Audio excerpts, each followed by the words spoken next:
And today, as I've already kind of given away, we have 4 speakers, and we're very glad to have them here. And all 4 of them have some sort of tie to Rotterdam, which is, I think, in any case, coincidence. Maybe not, but maybe we can talk a little bit about that. But all 4 of them will speak from their own expertise about concepts and notions relating to this project. First of all, we have to my left here, we have Henk Ovink, and I've written down in English what your function is, and correct me if I'm wrong. Director General for Spatial Planning at the Ministry of Infrastructure and Environment. Would that be the English equivalent of something like that? I think you'll introduce yourself a little bit as well. Yeah. Also, he is the curator of the 5th International Architecture Biennial in Rotterdam. To his left, we have Justus Uitermark, who has recently been appointed Professor of Community Development at the Erasmus University. To his left, again, we have Lisbeth and Jos, who together make up the duo Bik vander artistic duo who have published and who have done quite a lot of projects in which they underline the importance of engaging the audience as well. I think, and that's also part in your start, is that we've almost all politics and non-politics fall into the trap of simplifying reality. You talk about the market as if you understand that it failed. I don't know, but I totally disagree. The complexity, every time we try to simplify this complexity, it will catch up on us. There are so many alliances, even in the Netherlands, in Eastern Europe, or in Belgium, in the United States, in China, in Sao Paulo, or in the outskirts of Istanbul, where market is actually leading in forming new ways of development, sustainable business models, intelligence. So there's no one market, as there is no one politics, as there is no one government. So it's very hard, I always think, to actually address the issues we face in this simplicity. And I know I'm part of a system that lives from simplicity. Politics in that sense likes to diminish any nuance, any complexity, to get to better discussion. So that's one. Second is we are in a world, and the Netherlands is part of this world, and Europe is even complex in this world, where all issues we're facing are big on any scale. Europe is complex in the world. It's the old continent where innovation stalls more or less. We're shrinking and aging, and our borders, when it comes to trade, are even thicker than those of the United States. We always blame the United States for their protectionist agenda, but we're getting close.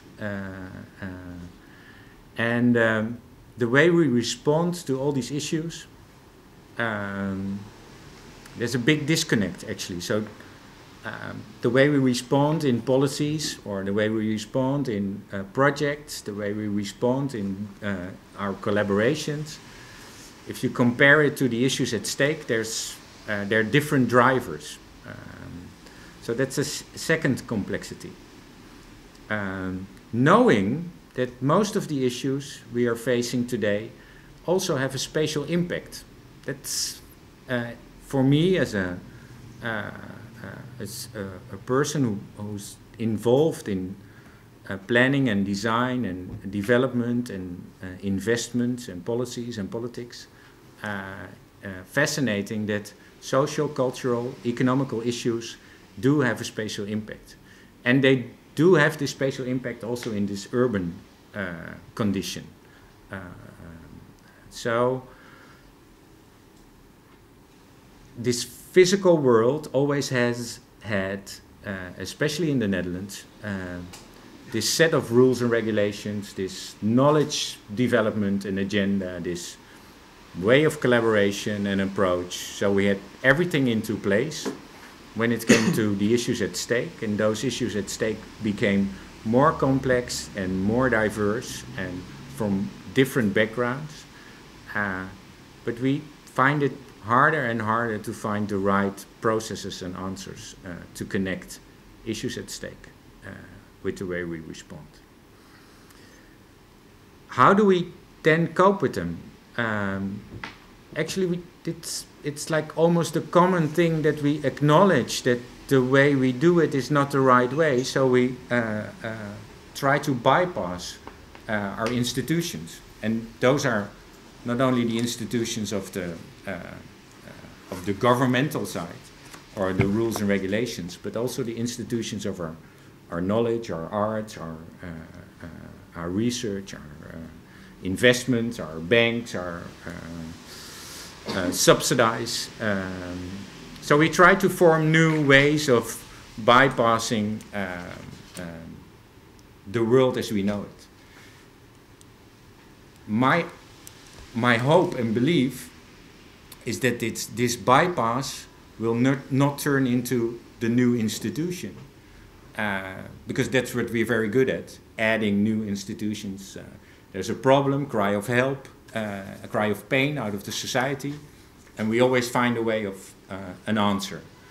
And this answer towards this cry of pain is there's a bigger gap between them, and it's a new answer added onto the stack of answers.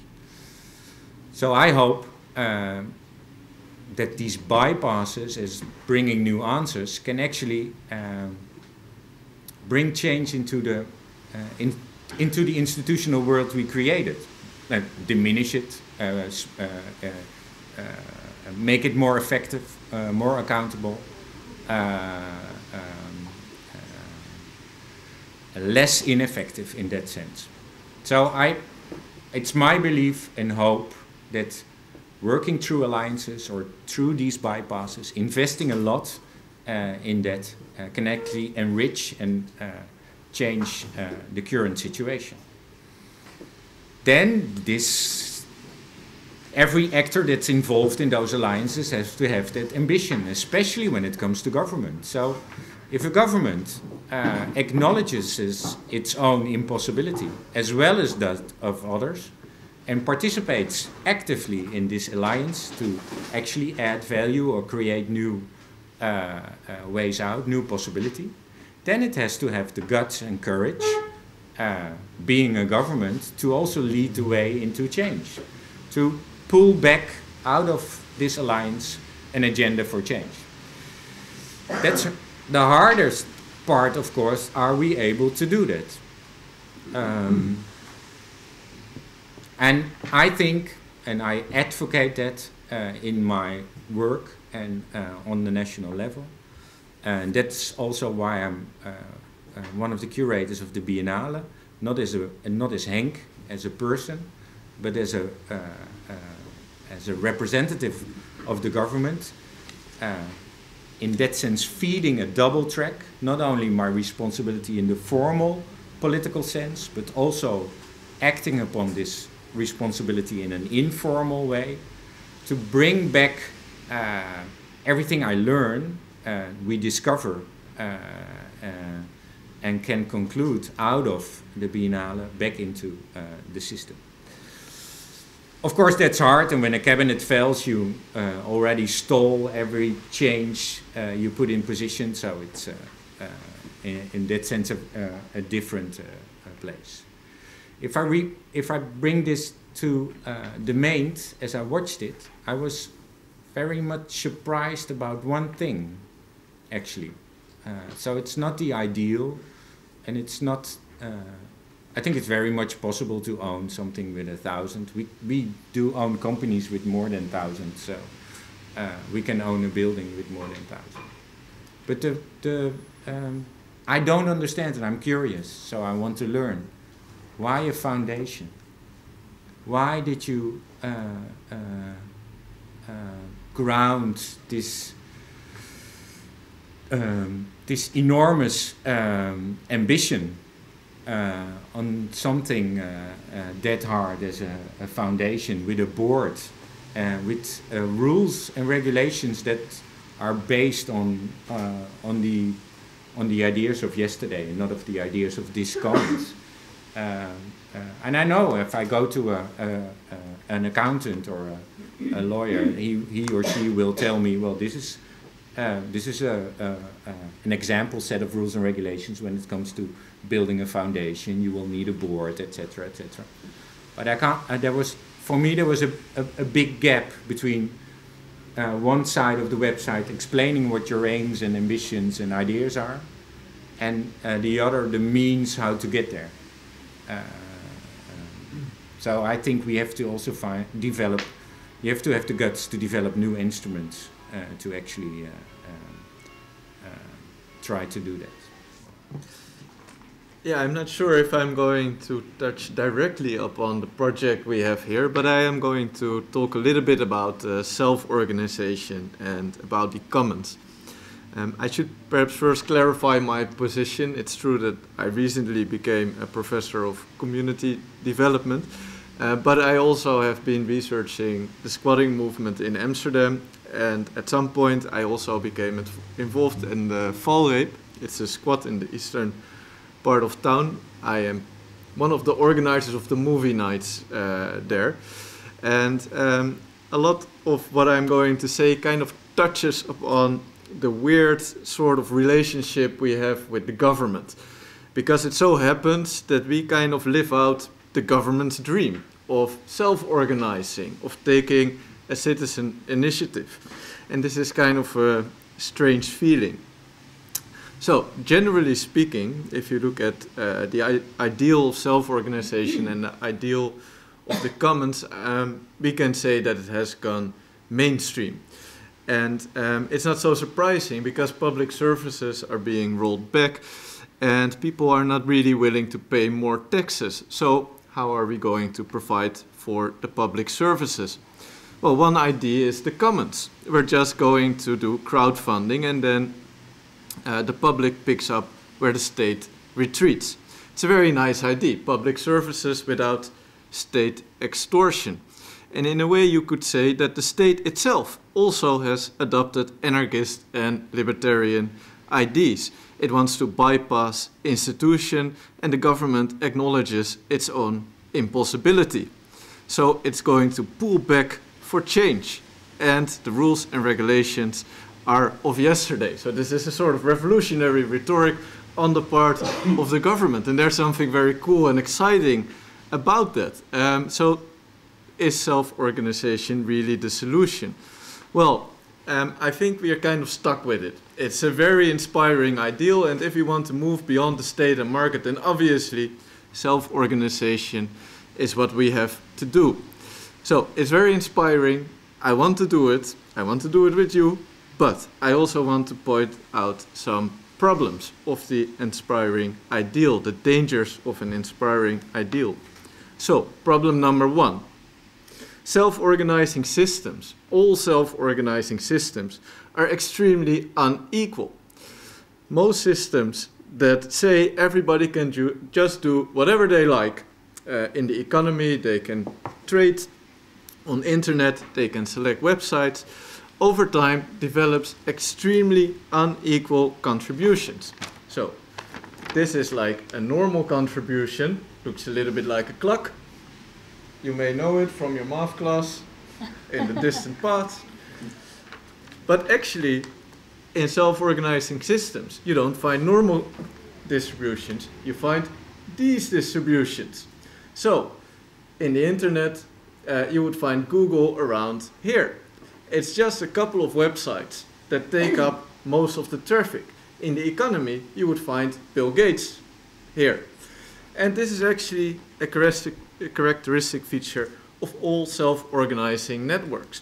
So, embracing self-organization often means embracing inequality. If you specifically look at how citizens self-organize, research shows, especially research of Robert Putnam, that the capacity to self-organize is also distributed extremely unevenly. So he compared neighborhoods in the US and he compared regions in Italy, and he showed that there are huge differences between these different territories. So what is going to happen if the government and we as a collective decide to put our money on self-organization? It's going to reinforce inequality. Second problem. We tend to look at the successes and we tend to ignore failures. So for instance, there's one person, very inspiring person, again, Jos van der Land, an intellectual, and he is very convinced that self-organizing is what we need to do. So he has this really exciting example of the Nieuwe Jutter. It's a neighborhood center in Utrecht. And after the state retreated, the public took over, and now they're managing their own neighborhood center. It's just awesome, and it comes back in all of his publications. What he doesn't tell, however, is that there are 15 neighborhood centers that were just closed down and not taken over by the public.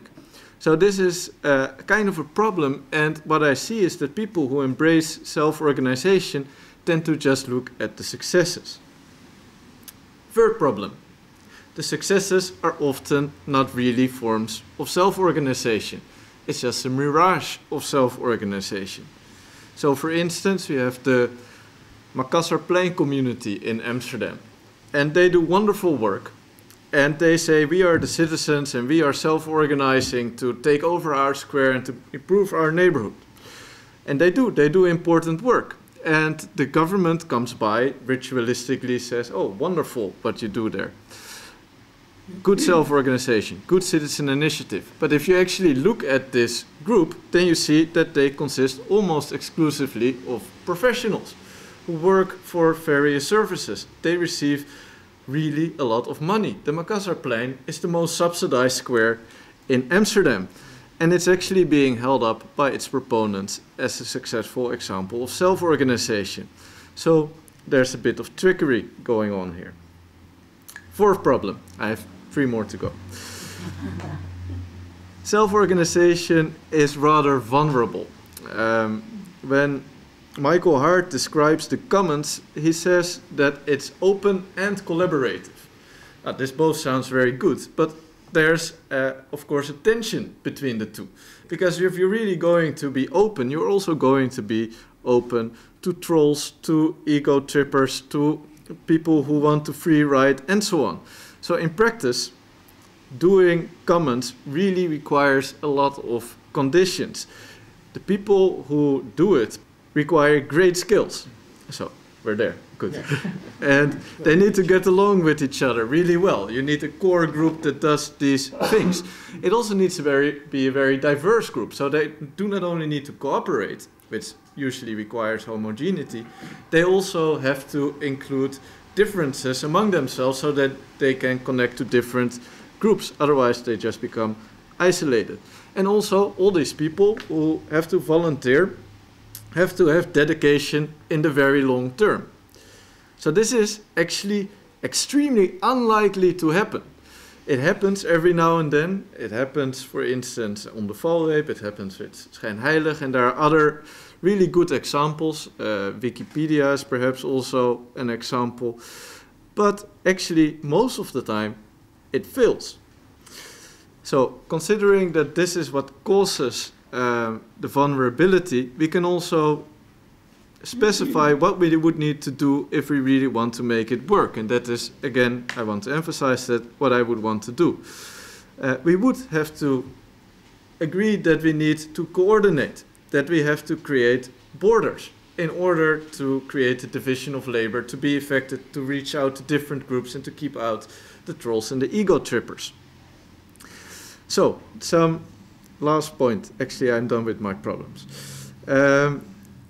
If we want to self-organize, how do we do that? Well, different people have different roles. So professionals have different roles than volunteers. But suppose you really like an initiative and suppose you would want to help it become a success. I think one important rule is that you should support the immediate followers and not the leaders. You may notice from a little YouTube clip about how social movements develop. I really recommend that you have a look. Basically, the guy in the YouTube clip, he's doing a TED Talk, says you shouldn't follow the leader, you should actually help the followers. And this is definitely true for self-organization as well, because you have usually this pattern. Yeah, that's the distribution again. If you have like one person, that usually becomes the start. But there's a huge problem there. If one person becomes very central, then if that person leaves, the whole thing falls apart. So actually, you should try to create robust networks. And it actually is very helpful if you do self-organization to map your networks. Just as a little exercise, map your networks. Here am I, here's the other person, here's the other person. And then you can see, is it possible to take out one node and then it falls apart? If that's the case, create more nodes to create more linkages. Also, and this kind of is implied in the former point, you need overlapping groups. What you see with a lot of self-organizing systems is that they self-organize into specialized units. So you have one group that looks at finance, you have another group that does the media, you have another group that manages the space, and so on. What then happens is that at some point these groups are not going to know what the other group is doing, or they may get into conflict. So that is why it's very important, if you do the finances of an organization, that you occasionally spend some time serving behind the bar. Or if you do the media, that you occasionally do some other tasks as well. So I think that is a really important thing to do. And also, considering how incredibly difficult it is to create self-organization, to establish the commons, I think you should just be very bold and just do it. Because if you really start thinking it through, it's almost impossible. So let's try to make that happen at some point. Okay, I will read something which is actually an extract a little bit from this statement that we wrote on the invitation of TENT. It's in English, so we had it translated and shortened. So it's 4 pages, and I hope I can do it in 10 minutes. It's dealing with how we came to Rotterdam, or what Rotterdam sort of meant for our practice, and new ideas, or maybe not so new ideas, which sort of also touch upon the different previous speakers, I would say. So there I go. Speaking about the future of Rotterdam begins with speaking about our own experiences. Our current artistic practice has its root in the time when we arrived in Rotterdam. If Rotterdam was not the city it is, then the focus of our practice, the importance of public space in a democratic society, would have developed probably very differently. We arrived in Rotterdam 1981. Now you know how old we are. It was a big shock. There was nothing but poverty and neglect. The center was in decline. There was no student life, at least not in the center. The station was a refuge for the lost and the homeless, and prostitutes solicited on our doorstep. There was little cultural life, at least not much more than a little. So, what do you do when you're there? Reflecting on the lack of an artistic climate in Rotterdam, a former director of Boijmans van Beuningen said during the opening of an exhibition by Hardwerken Design Collective, which is in the 80s, there are no good artists in Rotterdam. As an exhibition location, as a consequence, Rotterdam artists couldn't expect much of the museum, so we left it behind and generated our own opportunities and visibility by creating exhibition platforms, workplaces, and by organizing artists' initiatives in the many vacant school buildings, warehouses, offices, and retail units. This may sound a little bit boring, but we described this because I think it's really important to sort of describe the cultural climate, how that developed. We discovered that the line between the city government and the artists and residents of the city was remarkably short and direct. The cooperation was practical and the city was benevolent. Squatting wasn't necessary and didn't happen also, mainly. The city gladly loaned spaces, knowing that a group of artists in a neighborhood generated something that the city by itself could not, a state of optimism, excitement, and change. The sluggishness of urban development was an advantage.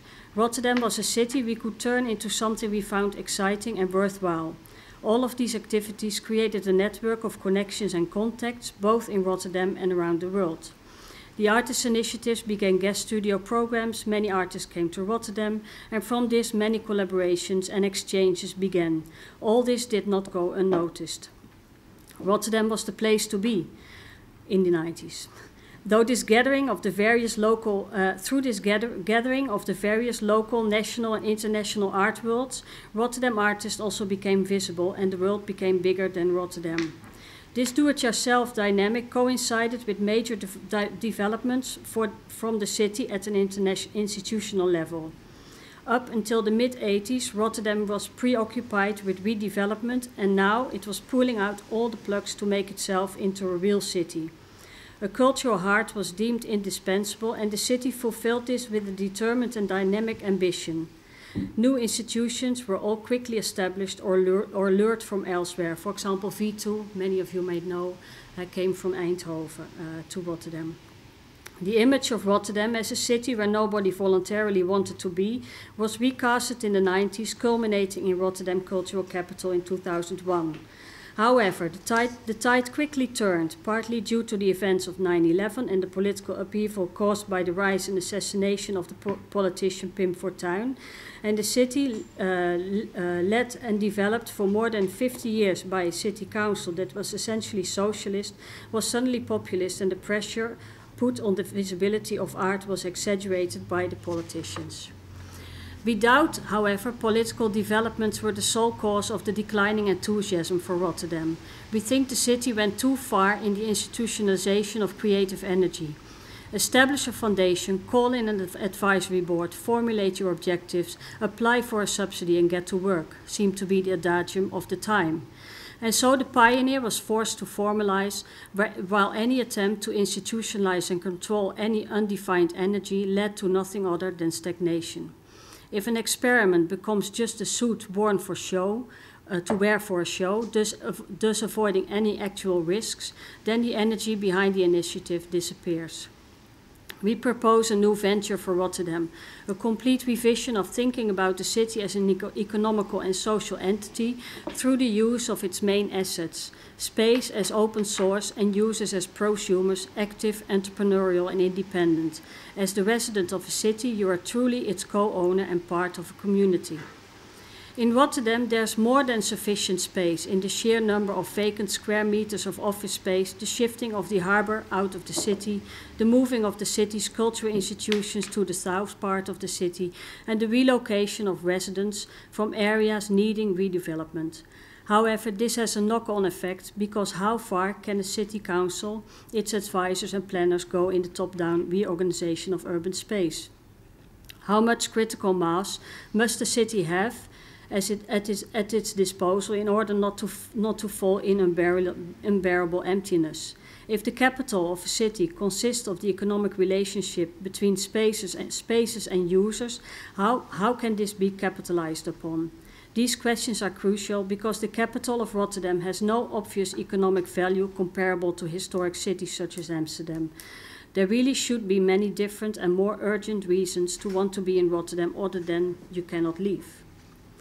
It always has been in the city's nature to appeal to initiative because there is so much vacant, unfilled space. The city's failure is also its success. This blank canvas generates a social and economical interaction rooted in the dynamics of informal and formal exchanges. Instability activates, but it needs to be recognized.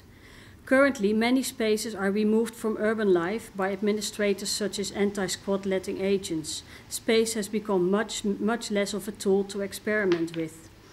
This all is counterproductive to Rotterdam. If everything is pinned down by commercial motives, regulation and avoiding risks, the city loses its attraction.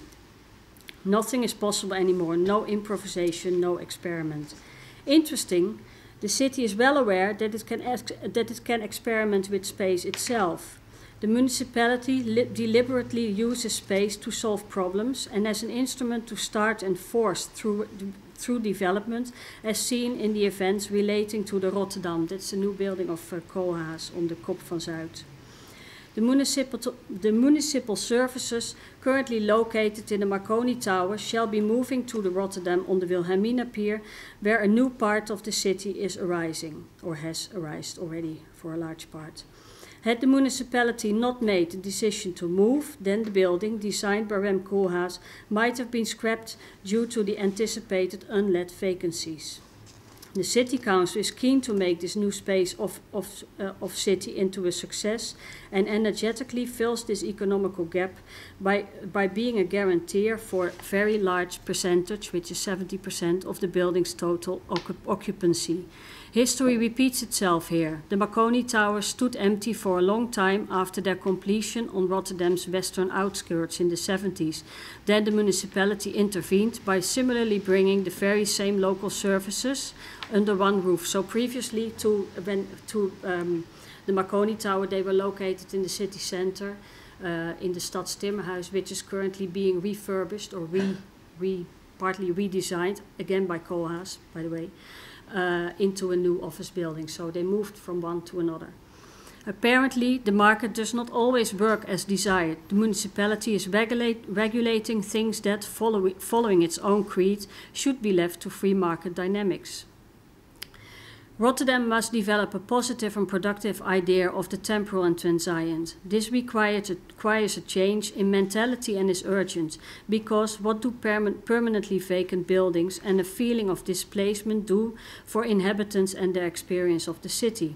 What makes a city interesting for both its residents and visitors if its charm is not so obvious?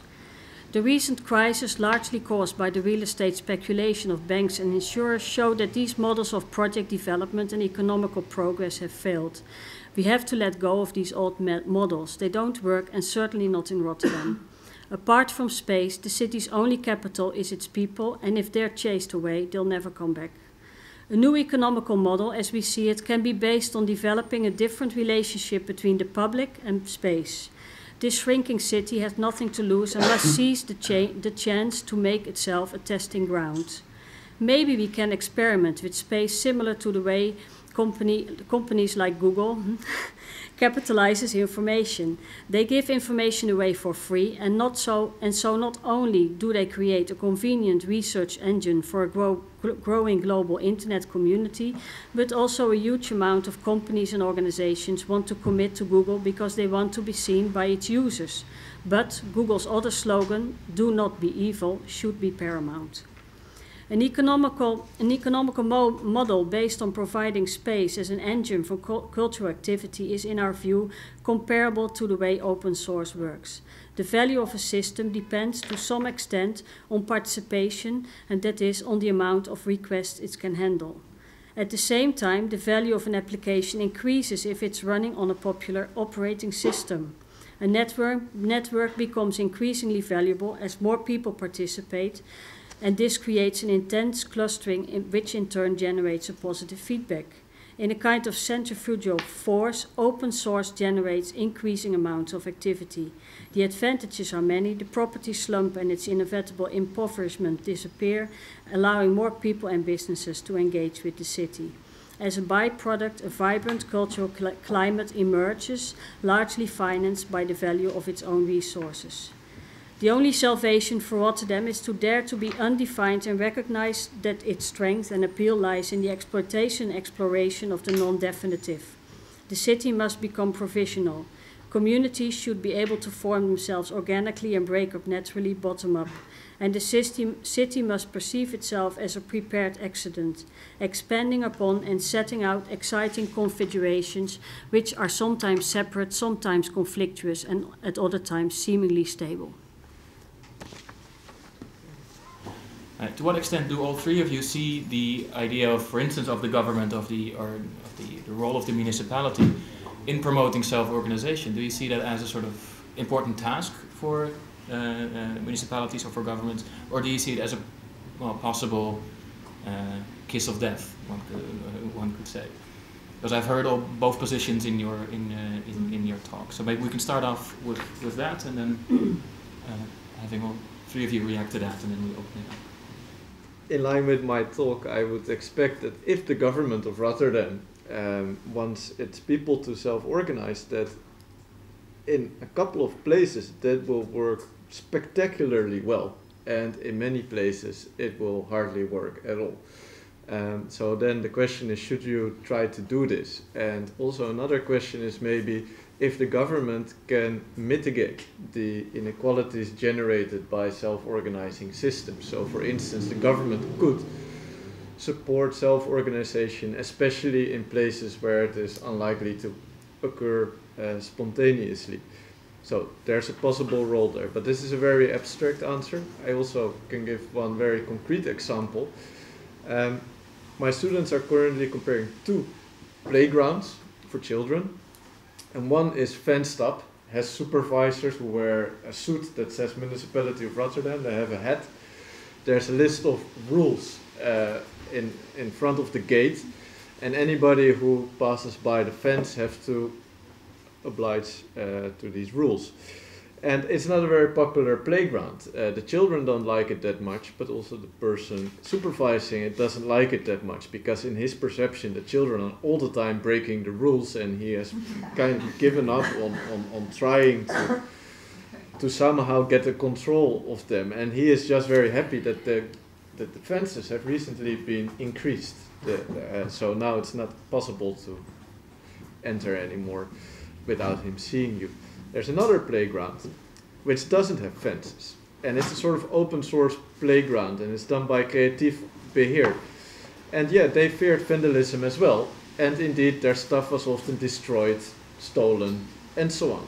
But instead of erecting fences, they just rebuilt and rebuilt and rebuilt, in an effort also to show that they were vulnerable and to be open to the community, to stay open. And in the end, this worked extremely well. So you have a very strong core group there that is very diverse. They connect different people from the neighborhood.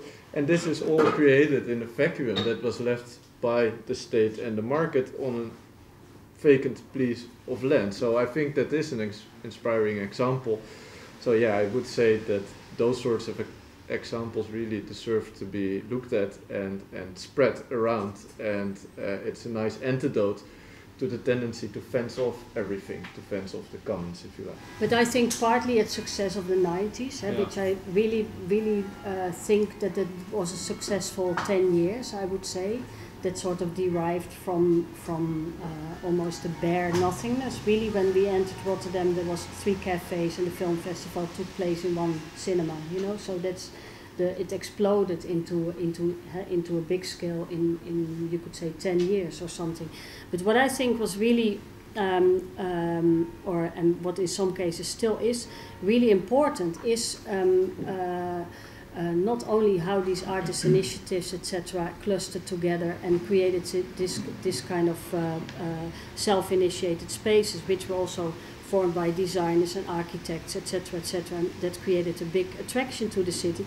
But also, I would say that these organizations and groups were organically formed somehow, and they also created. And in that sense, I think what you said was really valuable. They created and still do, I would say, a big network between themselves. So there were lots of overlapping interests and lots of different interests at the same time. You know, the interest could be a building, but the interest could also be content, and the interest could also be being there in that city. In a way, being in that city was sort of the thing that sort of united all these different interests all together.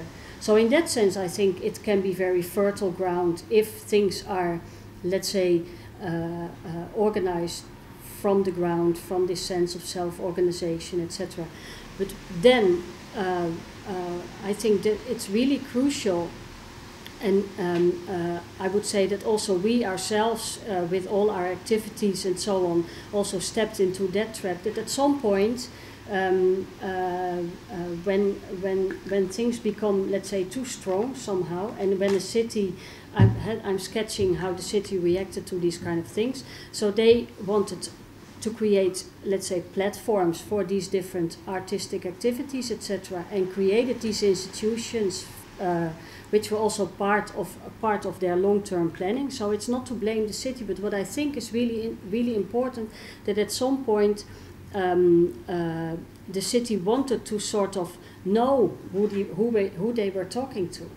So they wanted to know who was responsible, or who was the spokesperson, and maybe that's comparable to the Occupy thing dynamics. You know, who is the spokesperson? Who can speak for all the people, so that we can emphasize this person in the newspaper or in the city council board meetings, who preferably is a charismatic person, etc., etc. But at the same time, you also make this structure of this kind of network, which I really compare with some kind of life on the smallest form, you know, in the cells or something, that if you sort of implement, let's say, this desire of having one spokesperson, you also make this whole network very vulnerable to corruption, basically, and to self-interest, which I think would, in our experience at least, is somehow being eliminated or maybe equalized when the network is sort of more fluid, and when people of city organizations, for example, don't know really who they are talking to, so they have to think what they're saying, which is something else. Generically, I think in a political sense, self-organization is the social democratic excuse for liberalism. I mean, if we would actually go to a new relationship between government and society, self-organization would mean, in first hand, less taxes. And I don't want to be the Republican, you know, the Reagan no more taxes person on this table. That's not what I mean. But if you give more room as a government for self-organization, that means less or a better government at the same time. So that means less taxes, so more room for self-organization to take responsibility. And on the other hand, better government can actually mean more taxes. So after World War II, the government actually started to earn money, which was a bad idea, of course. It's not a business. But they did, and they invented more hobbies besides core values. Mm-hmm. So if you look at the Constitution and if you look at what the government is doing, you can draw up 7 or 70 constitutions for everything we're doing. So there's something problematic. If self-organization has this powerful approach of organizing yourself, then you have to have the means for doing that. So either the government acts activistically within this self-organization, and if we want self-organization without government, then we need to pay less taxes. The example of Justus is interesting. The 2 playgrounds, one with guards, one without, but with very dedicated people who build and rebuild and rebuild. The first is government driven, the other is there's no government. No, both are government funded. Both are funded but driven. The first is government driven because the guards were, you know, employed by the government. The second is government funded but not government driven. So it's not a policy, but it's subsidized. That's different. So you give money to something else without that you have an idea of the results. You have an idea of the means, you have an idea of the ambitions. We don't steer for results. That's it. That's a different way of putting the money in society. But sometimes I think that we need this tension between overruling and overroom. Lots of room to play. We need strict rules and regulations to actually bend them. If there's no rules, then there's nothing to bend. I'm not sure. We interpret the rules, but we tend not to want to really know them. I don't need to bend the rules even. I don't need to invent new ones. The current laws, acts, rules and regulations make it possible to do anything you want. Sometimes we think that our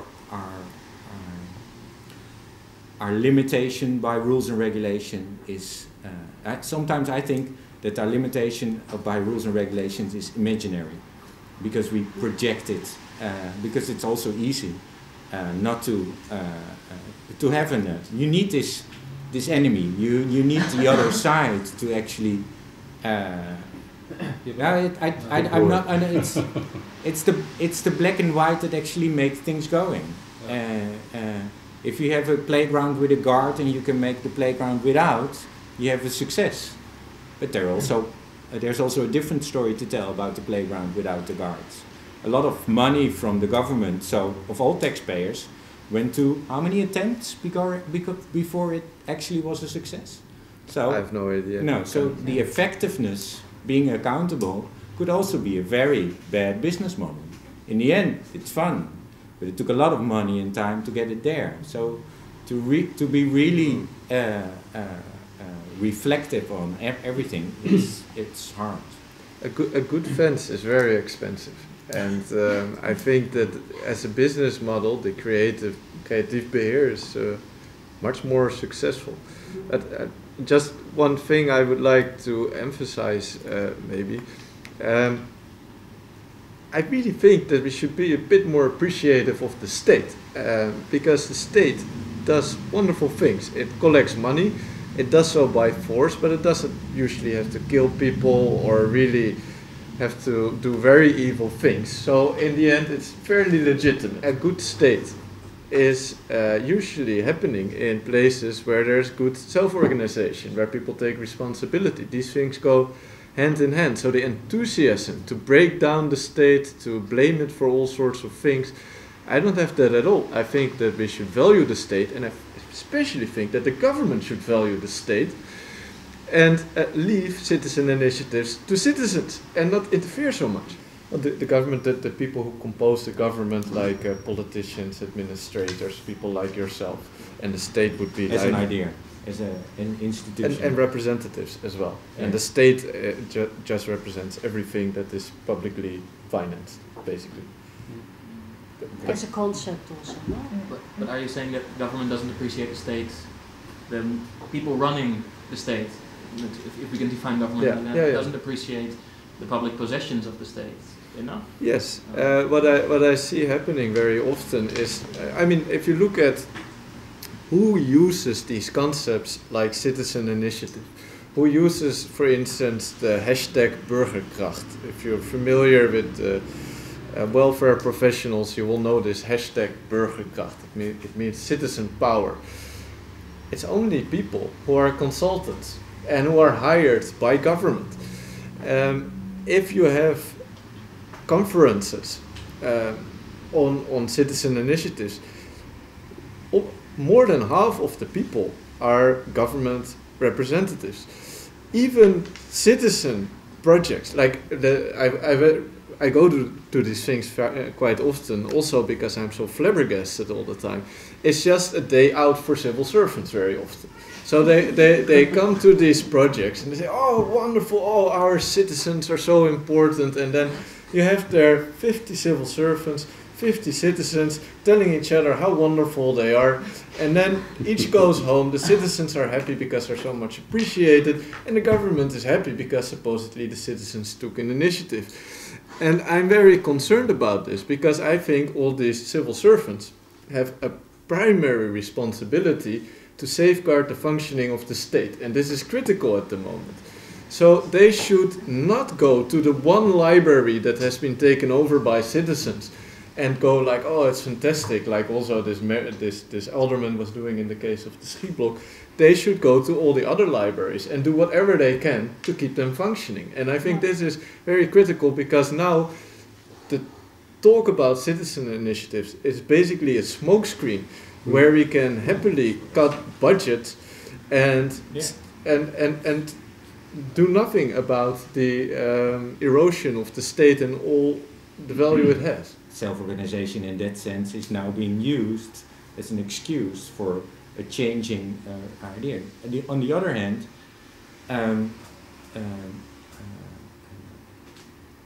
if you look from 45 until 2012, budgets and rules and regulations from the governmental side, from the state, from the institutional side, have only grown. there's more to it than acknowledging the state, and I think government in itself should be very. It will never happen. It would be great that the reflectiveness on itself would actually cut on rules and regulations and budget to make the position of the state effective again. But it's become a self-fulfilling process, not prophecy, but process that every reflection adds another room. Yeah. Instead of that it's focused on its constitutional means. But I completely agree with this, and I think the encroachment of the government in citizen initiatives is only the latest expansion of the government. Yeah. And so it is really not the case that the government is retreating and leaving space for citizen initiatives. I don't see this happening at all. At the contrary. And I would, if I would hope for something, it would be honesty. That the government says, oh, unfortunately we have less money, so we can open less libraries. That's shitty, but we try to do the best job we can.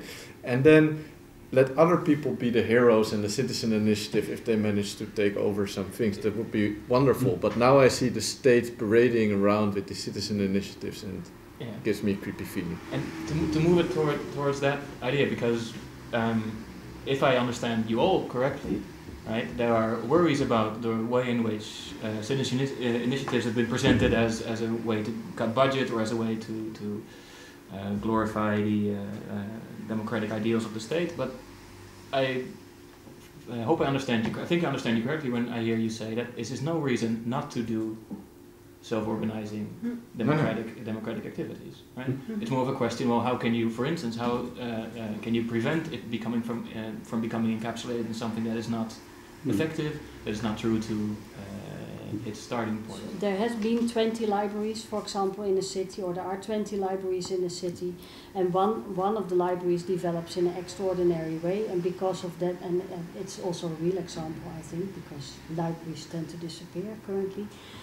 The other libraries are being said, well, sorry, we have to close you down, full stop. I would say that if these kind of and we have to close you down because our money is finished, because that's the reality. So if the situation is there that all these other libraries, the 19 other, have to close down, they have to go to the libraries. I think the city has to go to the libraries and say, well, I know that you have a big capital here, which is your visitors and your readers. We unfortunately cannot do this anymore, but can you think, or can you come with a proposal of how to redevelop this in a different way? Instead of saying, we're going to close down this library, close down the building, we put anti-squat in it, and we bring your books to the recycle club or whatever, and forget about it, no? Because then what you destroy, under the excuse of crisis and under the excuse of lack of money, what you destroy is a network, to talk about network, which also destroys, let's say, that people meet and that people can build things together. Maybe not only by reading books, but because they hang out on a Thursday night and they go to an exhibition and they have a discussion about democracy or about food, or I don't know, you know.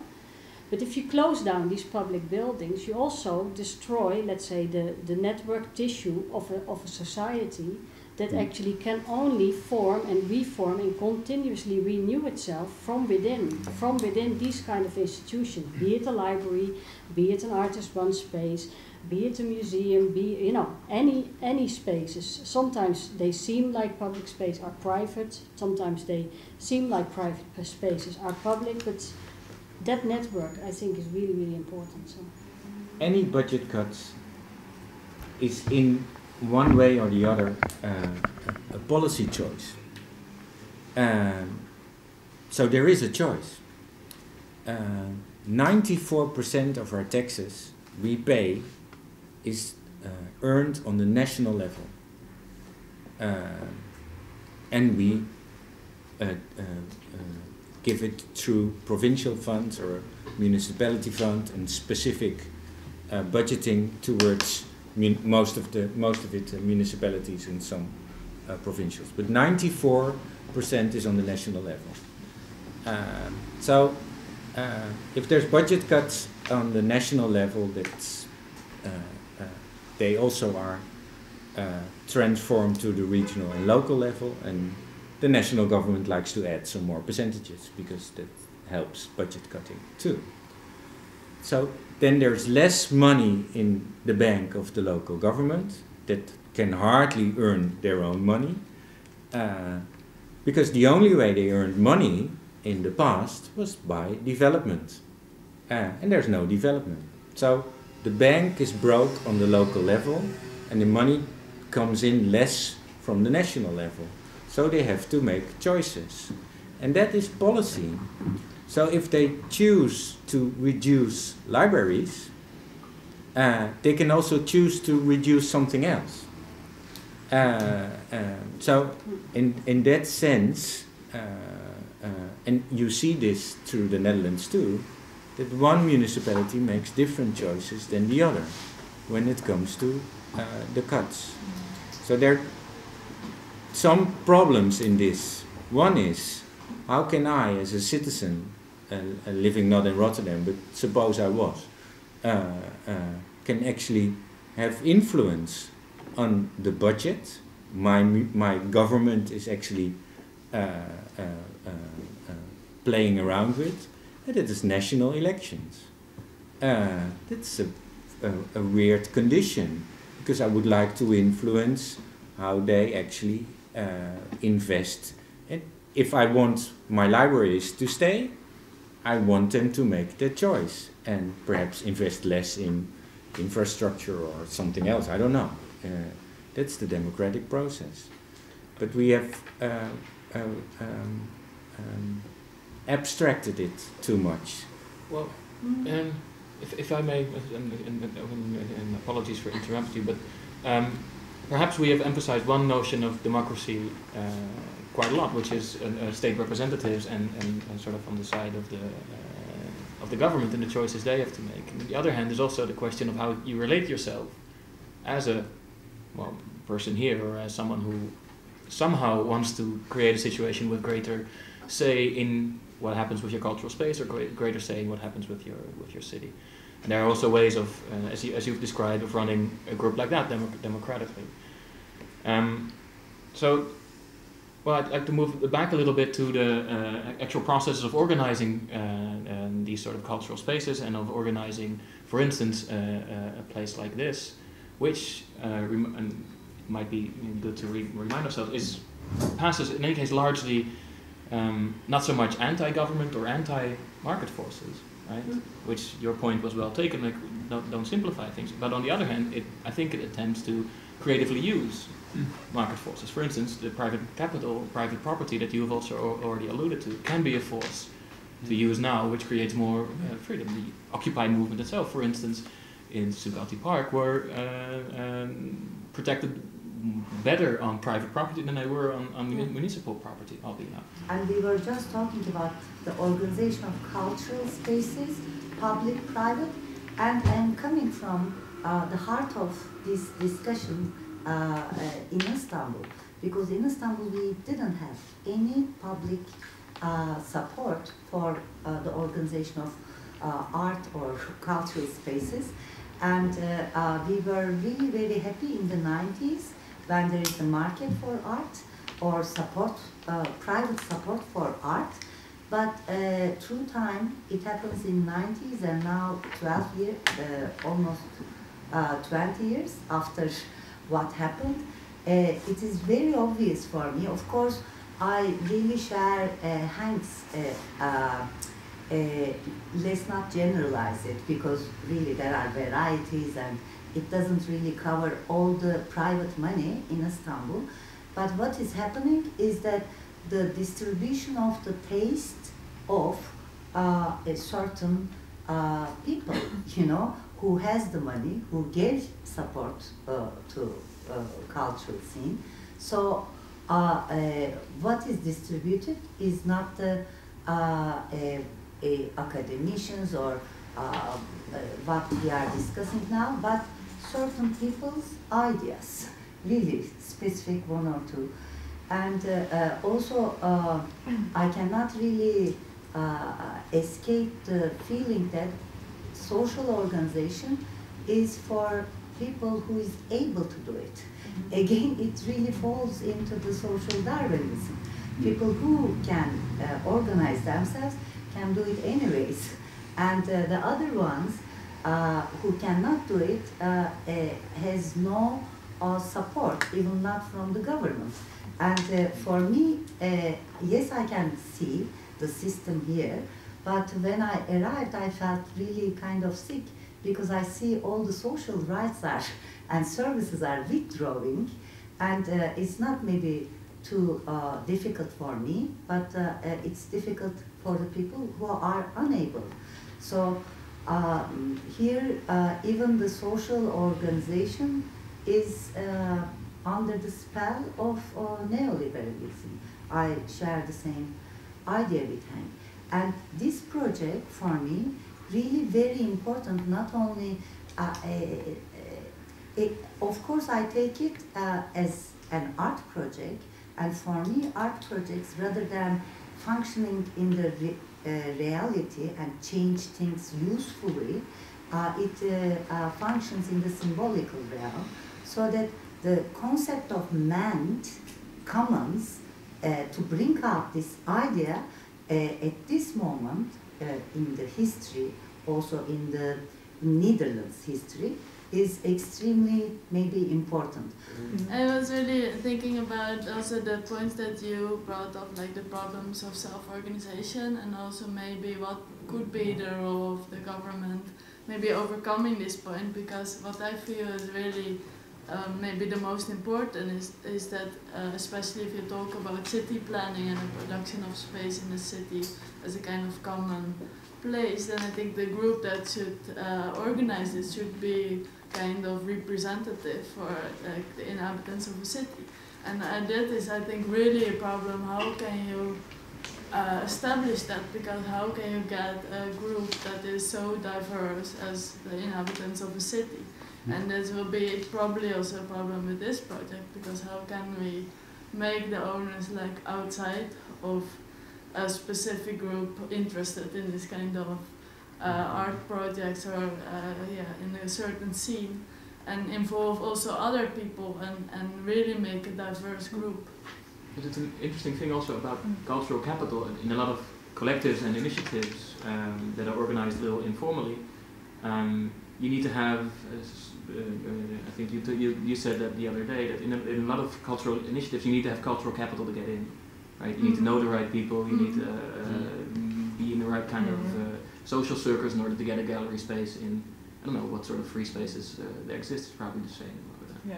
And here, you oddly need enough, 10 euros. Yeah, and here, oddly enough, you need 10 euros. I bet that your audience has a lot of cultural capital, because that is what it requires to recognize the value of these 10 euros. And so I think you cannot really get around the question that if you're going to self-organize, you're not going to be representative. It's unfortunate. You can try to be diverse, but if you want to be representative, then you might as well not do it, because that is just asking too much. I have a question though, when it comes to the initiative here.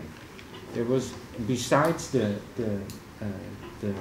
using the stichting, the foundation, as an instrument, which I question, I have a question also about the limitation. If I buy, I'm in. If I don't buy, I'm out. And I couldn't understand it because of the means of the main. If that's true, then it's not a main, then it's a business.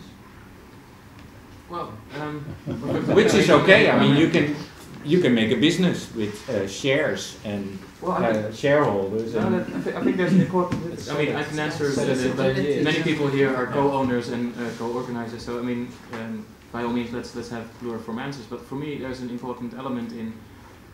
I wouldn't want to use the language of property and of investment if it weren't necessary. Right? Creation of the mains have been destroyed. names are completely gone. So what you need to do now, in my opinion, is proactively take it back. Right? It's what you said with the open source inspiration as well.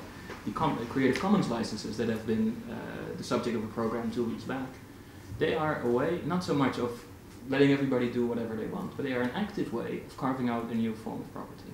No, right? that's not what I meant. I agree. Yeah, but so you need to do something actively. Yeah.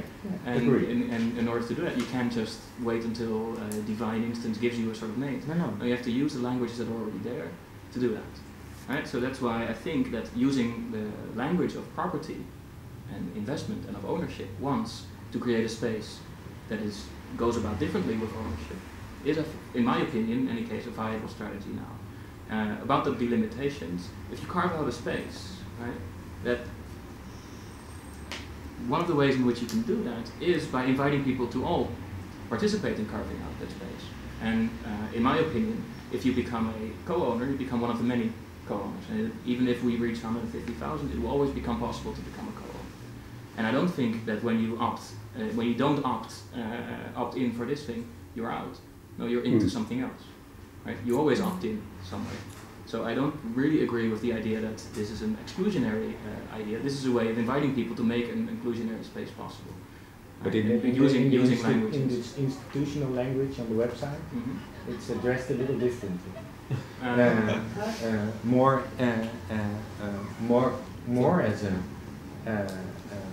as a community, and less as a movement, or I don't know how we would describe what you say, but it's more limited. So I was just curious. It's a curiosity. Yeah, you know. But that's like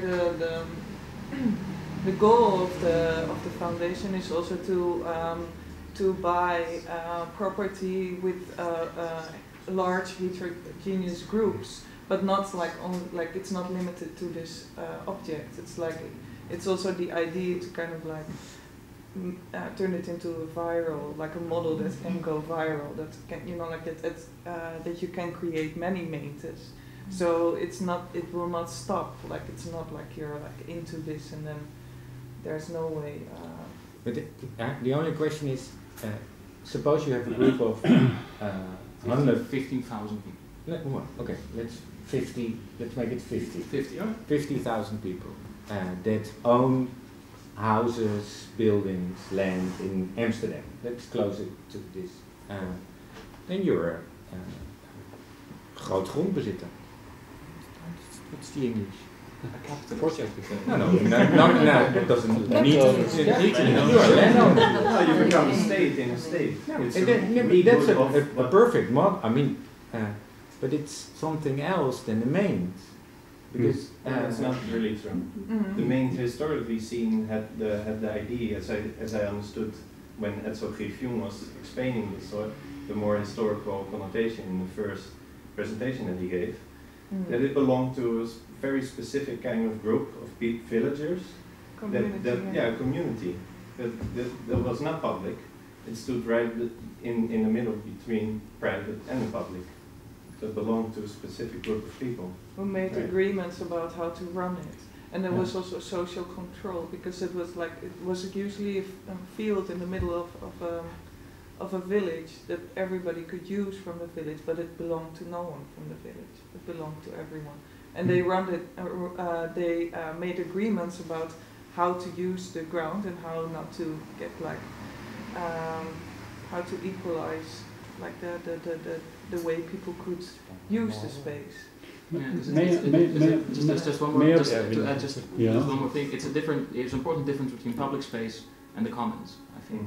The public space is what's regulated outside by all sorts of rules and regulations, and that's supposedly by everyone, but somehow a big advertisement and a billboard can be added to Rembrandtplein. Don't know how it happens, but that's public space, kind of.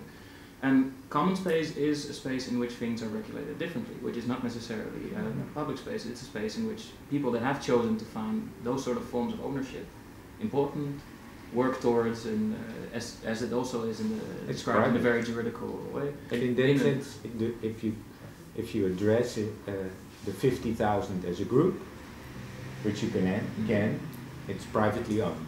Well, it has elements of private ownership, and it creates more freedom than private ownership. it creates more freedom than the public space. Yeah. But it's different than a public-private space. Mm-hmm. Yeah. So there's the model of the public-private space is where there's space privately owned, totally public. Mm-hmm. Also has different means. So the means of the domain are, from a group perspective, private. Yeah. Yeah.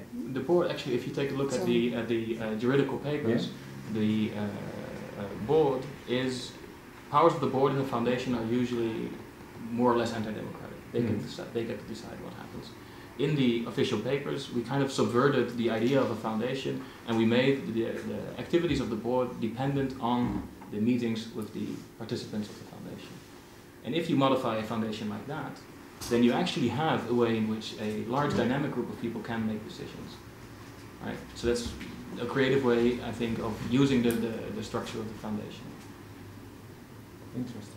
And it So still depends also on the engagement, the full engagement of these 150,000 people or 50,000, I don't know what.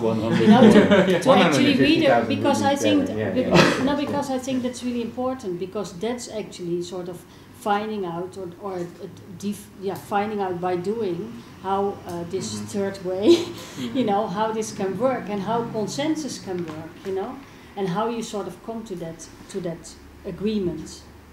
Basically, you know, because I think that's where our current systems sort of fail, maybe partly.